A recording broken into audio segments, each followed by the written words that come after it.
Hello everyone and welcome to week 3 of Space Science with Spice. Last week we learned how to use concepts in physics like velocity, momentum, and most importantly force vectors to calculate the motion of an object. And now, because this is a Space Science club, we're going to be making a function that calculates the gravitational force between two objects so we can start animating systems of planets in the next lecture. And on a more meta note, now that we're past the basics of Python and physics, I'm going to start making these lectures have a lot more open-ended questions, opportunities for you to pause and try to figure out the problem yourself. And I'd really recommend you do that instead of just waiting for me to give you the answer because, and this might be counterintuitive, the more you struggle through a problem, the better you understand it and can apply that knowledge to other problems. So I challenge you to see if you could solve each of the little riddles I give you on your own. And as always, I've broken the lecture up into 4 parts, the timestamps for each of which and related links are in the description or outline if you want to skip around. So in part 1, we're going to learn how to make functions in Python. This is going to be pretty basic, so if you're proficient in Python, you can probably skip this part, and if you've already taken AP Computer Science A or are proficient in another language, you can learn everything in under a minute from the link in the description of the outline. Otherwise, we'll get right into it. Now, once we're animating something like an entire solar system with up to 100 planets and asteroids, we're going to have to calculate the force of gravity multiple times within a single loop. And instead of copy-pasting the same few lines over and over again, we can make something in Python called a function that lets us shorten that whole process by just reusing a single chunk of code for a single designated action. Now, you're probably already familiar with the concept of functions from your math classes. Say we have some long equation like this that's based on some variable x. We can define this equation as a function of x, so that if we want to find the value of the equation for some value of x, say 3, instead of rewriting the entire thing and substituting 3 in all those places, we can just write f of 3, which gives us the same exact thing, but in shorter, neater, and in a more readable way. And a quick note on vocab. The value that we input or pass to the function is usually called a parameter or argument in computer science. Now, you may not have realized, but we've been using functions in Python this entire time. We've learned the print function, which comes built in Python, and it has the purpose of outputting some text to the user, and it takes a string as a parameter or an argument. We've learned the sphere function, which comes with VPython. It displays a ball, and it takes multiple parameters or arguments. And beyond these two, there are many more functions, but so far we've only been using pre-written functions. Now we're going to start writing our own functions. So very quickly, just to show you the syntax of a function, here's an example of a function in Python that finds the hypotenuse of a right triangle based on side lengths. Up top on line 3, we define a function called hypotenuse that takes 2 arguments, x and y. Then on line 4, it applies the Pythagorean theorem, c equals square root of a squared plus b squared. And on line 5, it returns the result of that math. Although a function doesn't necessarily have to return a value. You can just say return whenever you want to break out of a function, and you can have multiple return statements, stuff like if statements. Now, at this moment in time, the computer isn't actually doing any math when it's reading over these lines. It's just remembering that this is a function that exists in its memory. And so it's only when we get to line 9, when the hypotenuse function is actually called, that the computer goes back to line 3 and runs the hypotenuse function with the given arguments, which will store 5 and c, and then print that with line 10. And notice the variables we pass to the function, a and b, don't have to be the same variables that the function is defined with, x and y. We could have simplified this by passing 3 and 4 straight into the hypotenuse function, and we would still get 5 as an output, meaning those two sets of values are completely separate from one another. And so basically, going back to this picture from the week 1 lecture, you can think of functions as a single block of code that you can use multiple times without having to rewrite it every single time. And you use them basically by passing some input or parameter or argument to them. And then after some code is executed within the body of the function, it spits out or returns some output. So now that we've covered the basics of Python, in part 2 we're going to completely switch gears to physics and derive the law of universal gravitation. You can skip this section if you've already understood and learned the equation for the force of gravity in terms of vectors, although I still recommend watching since I try to give a more intuitive approach to the subject. So basically, here's the equation we're going to be using to calculate the gravitational force. I'm just kidding. This is just a random equation I found on Google. What I mean to say is that in this section, I'm not just going to throw some huge equation in your face. I'm not going to do that. I'm trying not to do that in any of these lectures. Instead, I'm going to try to go through the steps of almost like discovering this equation to hopefully give you a subtle shift in perspective, to really see the elegance of the law of universal gravitation, and even better yet, feel like you could have discovered it yourself. So, like we discussed in the first lecture, in the last lecture, sorry, week 2, a force is a push or a pull, or what happens when an object's velocity or momentum is changing over time. And since planets have roughly circular orbits, they must also be experiencing some kind of force between each other. And just in case it isn't completely clear how something going in a circle experiences a force, think of a ball going in a circle like in this GIF. Um, Although the magnitude of its velocity vector doesn't change, the direction of the velocity vector does, and so it still involves an acceleration, a change in velocity, which ends up being pointed directly towards the middle of the circle.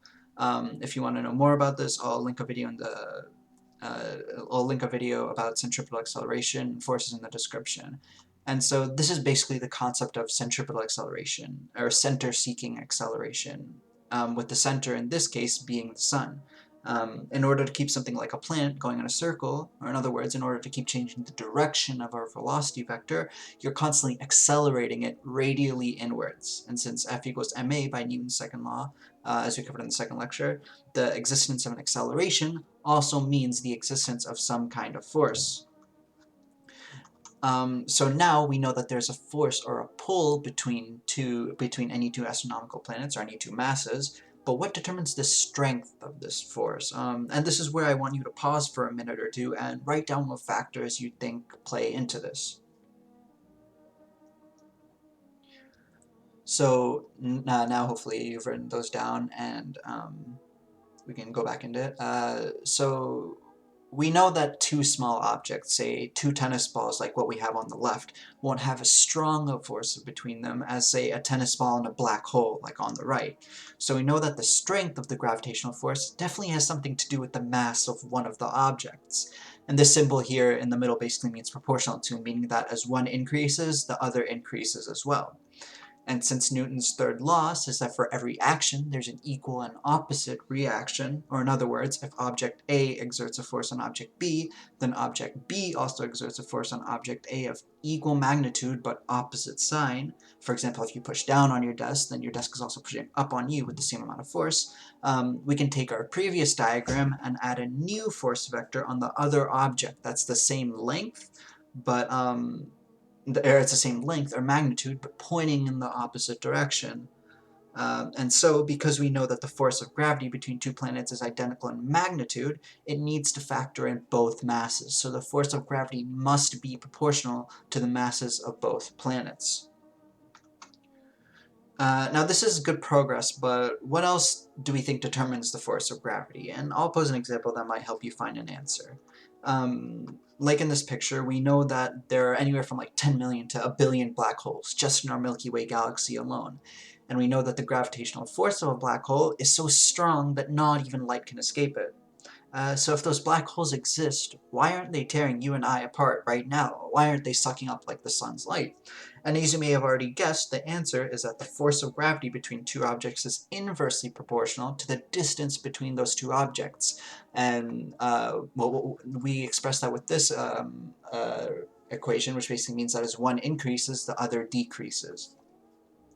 Now, although this idea makes intuitive sense, we're still missing one extremely important detail, and it's based on a rule that governs tons of things, from gravitation to electrostatics to light to sound waves and much, much more. And that rule is the inverse square law. Now, again, I could just throw the equation for it in your face, but that's no fun at all. So I'm going to use a fun little analogy from a physics professor that I really like.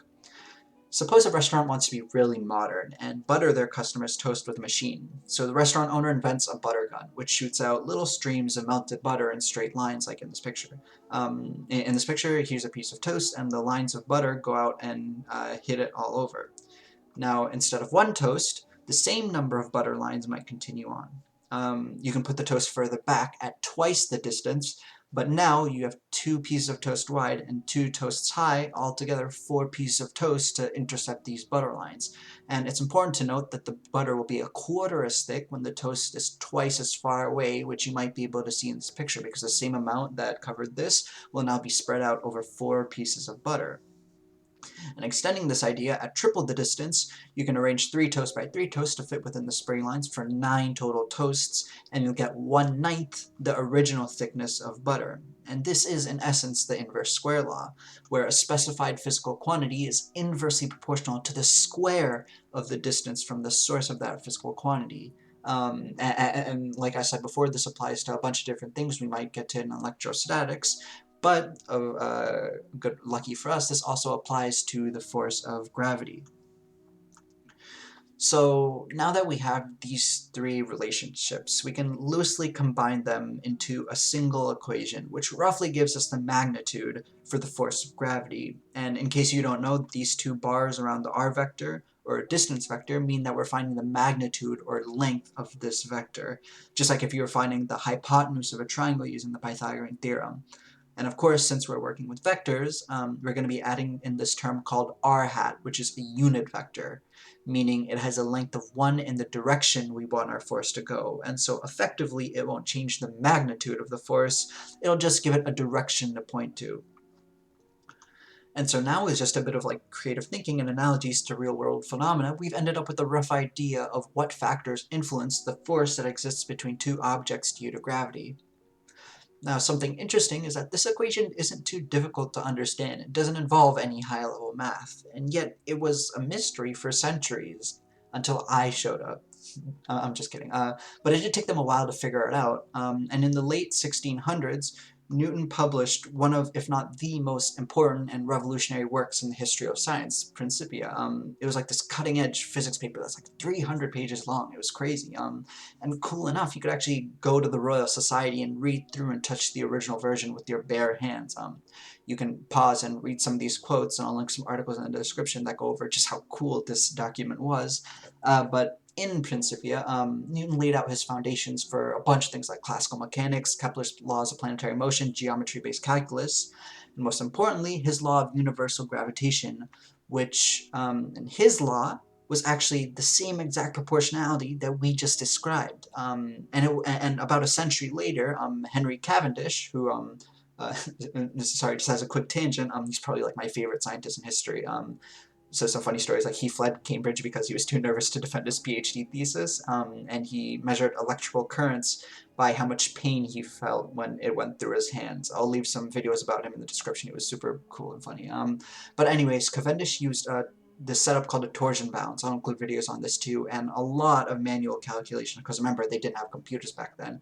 And he uses to determine experimentally the mass of the Earth, and that, more importantly, the real force of gravity is just this ratio that Newton described times g, the universal gravitational constant, which is about 6.67 times 10 to the negative 11. And that's it. Like gravity, one of the 4 fundamental interactions that makes up our entire universe, can be calculated on a macroscopic level with this simple equation. And we've used it to send rockets to the moon and satellites out of the solar system, and it makes the GPS in our phones work, and so much more. It's incredibly powerful, and I hope that I've shown you a little bit of the sheer elegance of this equation and its history. And there's so much more to learn. But now that we have this equation for the force of gravity, we can move on to part 3, where we make a function in Python that calculates the force vector of gravity between 2 bodies. So just to set up, we start off with 2 bodies. In this case, I'm just naming them body 1 and body 2, and we assign them a mass and a position, since we need a mass and a distance to calculate the gravitational force between them. And at this point, I really want you to pause and take at least like 5 or 10 minutes to try and write out your own function that calculates the force of gravity between the body 1 and body 2 that I, in the last slide, based on the equation we derived. And I put some hints on the side and a way for you to check if your function is correct. And if it's any motivation, I was reading an article about this before. Neuroscience actually shows that failure literally causes your brain to grow stronger. So even if you don't get it right, give it a shot, because it's going to give you a way better understanding of the topic, and come back to see my solution. So hopefully by now you've tried it on your own, and we can jump into what I have. So here's an implementation and basic use of the force function all in one thing of code. This may look long, but I'll walk through it line by line. So really quick, just starting near the end, lines 17 through 25 are the same exact thing as what we had 2 slides ago, where we define the position and masses of 2 spheres meant to represent astronomical bodies. And on line 27, we pass these 2 bodies, like the actual spheres themselves, as parameters to a function called f sub g, or our force function. And then moving back to line 3, we define the function f sub g, and by the way I'm doing this is that I'm looking for the force exerted on B1 by a B2, and as you'll see, my math reflects that. On line 5, we define our gravitational constant g as 1 for convenience, but I do have the real value up here. You'll see why using g equals 1 works better later on, but for now just use g equals 1. It's very easy to change if you want. On line 7, we find rvec, which is the vector from B1 to B2. The phrasing of that sounds kind of weird. It's from body 1 to the second body by accessing the position vectors of those spheres. And I've put some color coding here to hopefully make it clearer. And to illustrate why we're doing precisely the second vector minus the first position vector, we can imagine taking a 2D plane, x on the horizontal and y on the vertical. Since both bodies have a z component of 0, we can imagine them lying on the same xy plane. And we essentially draw the 2 position vectors for B1 and B2. As a quick side note, sorry these colors aren't the same as what we had before, it's just because blue doesn't show up very well here. And so finding B2 minus B1, like I had on the previous slide, essentially means reversing B1 into minus B1, lining up the tip of B2 to the tail of minus B1, so the tip of B2 and the tail minus B1. We just moved it from the positive x to up here. And then drawing the net vector, which I've colored in yellow, that goes from our starting point of B2 to our ending point of minus B1. And then if we go back to our original vector positions and just shift all these vectors around, and especially transfer the net yellow vector, we see how vector 2 minus vector 1 effectively results in a vector that points from the tip or position of B1 to the tip or position of B2. And so one more time, on line 7 we find rvec by doing the position vector of the second body minus the first. And then on line 9 we calculate just the magnitude. On line 9 we calculate just the magnitude, not the vector of the force of gravity, by doing gm1m2 over the distance squared. And this is where that mag function that you saw on my hints page comes up. It's the same thing as those 2 bars around the r vector that I explained earlier as well. It essentially takes a vector as a parameter, or the mag function essentially takes a vector as a parameter and tells you the magnitude, or like the Pythagorean length of it. And here, the magnitude of rvec is just the total distance between both bodies, which in this case, with the 3 on the x-axis and 4 on the y-axis, the length would just be 5. And on line 11, we find r hat, which is just the unit vector of r, and we get this by dividing vector r by its magnitude, which is a scalar.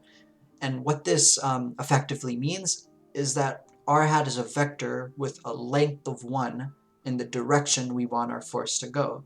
And so when we multiply it by the magnitude, and when we multiply r hat by the magnitude of the force in line 13, all we're really doing is giving the force a direction to point to. We're not increasing or decreasing it at all, since we're effectively just multiplying it by 1.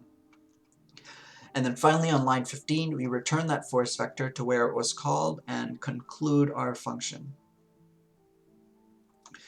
And what we see printed, based on that print statement at the bottom, is at the top these 3 vector components, or the force of gravity on body 1, the magnitude of which we could find with the mag function or by plugging it into the equation, which ends up being 2.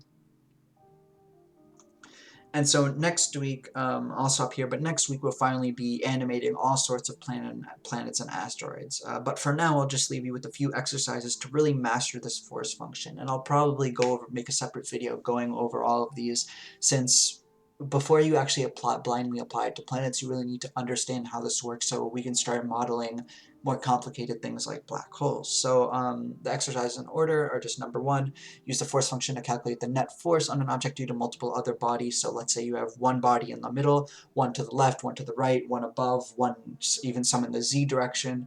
Try and calculate the net force on that middle body as a result of the other planets. And as a further learning thing, and this is more of a Python